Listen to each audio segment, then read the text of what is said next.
Final 14 February Shalmariwa Tripura Bar Council ni election yasak sangna ni thangi tongo strang shlokaisa kokthum pana khlai okono shaka election ni returning officer eba high court ni retired judge Esidas ashlo kokthum pana khlai high court ni retired judge Esidas shaka Tripura hasni rules so bar council ni candidate khorokse ba aba haikino final 14 February Shalmariwa a khorokse ba candidate no tiye bar council singsakna supreme court ni dagi mo rusak tongmani haike বার কাউন্সিলের election হবে এবং supreme কোর্টের order অনুযায়ী এই election হচ্ছে। Supreme কোর্টে M ভারাধন কেসে গত 18/11/2025 সুপ্রিম কোর্ট আদেশ দিয়েছে বিভিন্ন স্টেটে ইলেকশন বার কাউন্সিলে ইলেকশন করানোর জন্য। তো একটা আছে, যেমন ধরেন এই যে বার কাউন্সিল এবং বার অ্যাসোসিয়েশন অনেকে মিঙ্গেল করে ফেলে, জড়িয়ে ফেলে বার কাউন্সিল এবং বার অ্যাসোসিয়েশনকে। বার অ্যাসোসিয়েশন হলো লয়ারদের একটা ইনহাউস অ্যাসোসিয়েশন, মানে লয়ারদের নিজেদের একটা নিজস্ব একটা অ্যাসোসিয়েশন। আর বার কাউন্সিল হলো অ্যাডভোকেটস অ্যাক্ট অনুযায়ী কে অ্যাডভোকেট হতে পারবে বা অ্যাডভোকেট হওয়ার জন্য কী কী কোয়ালিফিকেশান দরকার, কী কী এক্সপেরিয়েন্স দরকার, কিভাবে অ্যাডভোকেটরা প্র্যাকটিস করবে, তাদের কন্ডাক্ট কি হবে, তাদের ডিসিপ্লিনারি অ্যাকশান কি হবে, এই সব বিষয় কিন্তু অ্যাডভোকেটস অ্যাক্ট দ্বারা নির্ধারিত।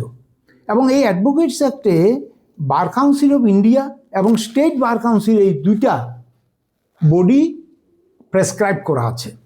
এই দুইটা বডির মধ্যে এটা ওই বারের লয়ার যারা অলরেডি আছে তারাই এই বডিগুলিকে ভোট দিয়ে তৈরি করে। বার কাউন্সিল, স্টেট বার কাউন্সিলের স্টেটের লয়ারদের সাইজ অনুযায়ী স্টেট বার কাউন্সিলে কতজন সদস্য হবে এটা নির্ধারিত হয়। তা আমাদের ত্রিপুরাতে বার কাউন্সিলের সদস্য প্রেসক্রাইব করা হয়েছে 15 জন as per act and rules. তো এই 15 জনের জন্য আমাদের election process supreme court order করেছে যে second phase of election process সেটা এই আমাদের ত্রিপুরা, অন্ধ্রপ্রদেশ এবং দিল্লি এই তিনটার সেকেন্ড ফেজে দিয়েছে ইলেকশন, এবং 28 ফেব্রুয়ারির মধ্যে ইলেকশন শেষ করতে হবে অ্যাকর্ডিং টু রুলস। এবং বার কাউন্সিলের গাইডলাইন অনুযায়ী যে একজন রিটায়ার্ড জাজকে এই রিটার্নিং অফিসার এবং একজন একে অবজারভারও করতে পারে।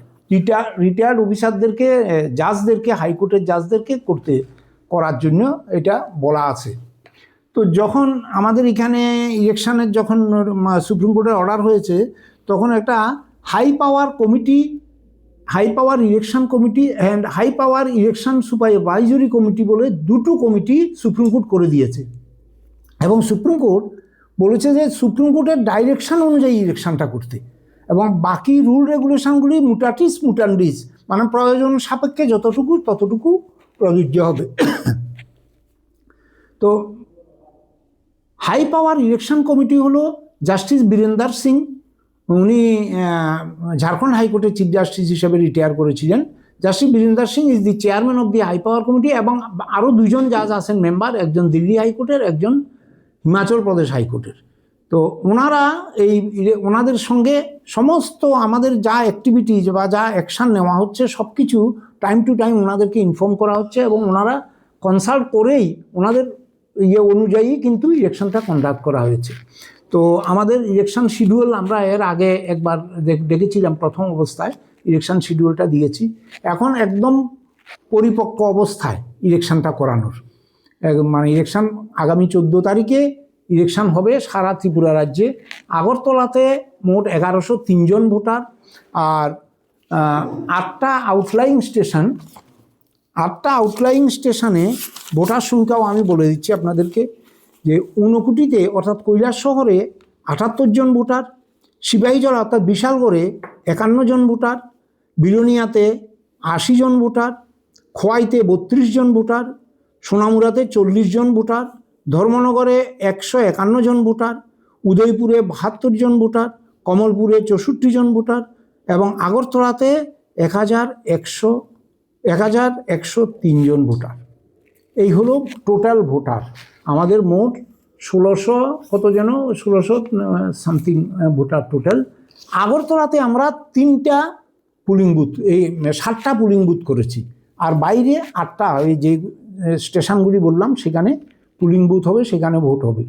তো এখানে আমরা এই ভোট করার জন্য, আর ওই যে আরও একটু বলা দরকার, এই ত্রিপুরা বার কাউন্সিলের ইলেকশন, এটা ভেরি ইম্পর্ট্যান্ট ইলেকশন, অত্যন্ত গুরুত্বপূর্ণ একটা ইলেকশন, যেটার দ্বারা ত্রিপুরা বার কাউন্সিল ইলেক্টেড হবে, এবং এই বার কাউন্সিল এই আগামী বছরগুলিতে তারা বারের সমস্ত দেবে, মানে লয়ারদের সনদ দেওয়া, তাদের ডিসিপ্লিনারি অ্যাকশন, তাদের জন্য যে ট্রেনিং প্রোগ্রাম ইত্যাদি, সব কিছু কিন্তু এই বার কাউন্সিল করবে।